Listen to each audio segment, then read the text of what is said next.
Hello, everybody. Welcome to today's devotion for March 8th.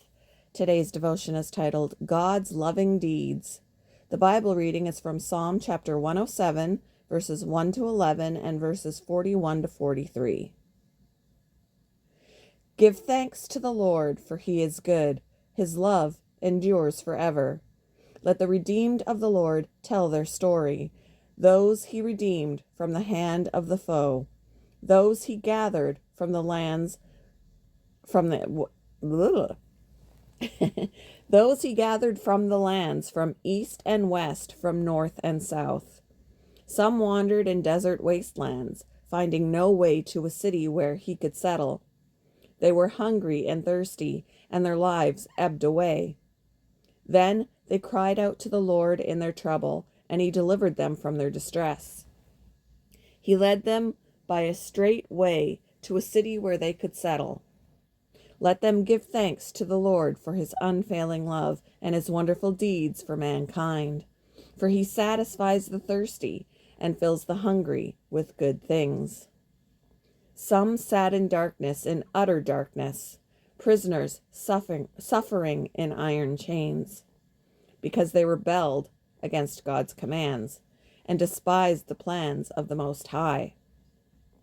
But he lifted the needy out of their affliction and increased their families like flocks. The upright see and rejoice, but all the wicked shut their mouths. Let the one who is wise heed these things and ponder the loving deeds of the Lord.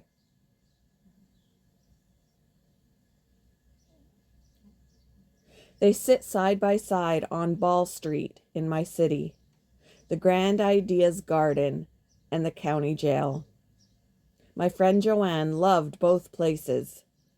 She loved to sit in the garden thinking about the goodness of God and her love for him because of what he'd done in her life.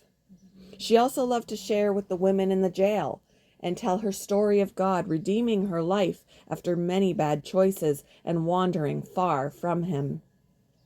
Often she would tell me of her passion, her dream that all the women there would someday understand and experience the love of God for themselves personally. The psalmist told his fellow Israelites to tell their story of how God redeemed them from their enemies. They had wandered in desert wastelands. They were hungry and thirsty, and their lives ebbed away. At times they rebelled against God, and he disciplined them. Yet every time they cried out to the Lord in their trouble. He delivered them from their distress. They had much to give God thanks for, and to talk about with others. As the Israelites learned, and we can learn also, he has a love that will never let us go. We too can take opportunities to ponder the loving deeds of the Lord toward us. Give thanks to him and tell our own story of his rescue. Thank you for joining me for today's devotion, and I hope you all have a wonderful day.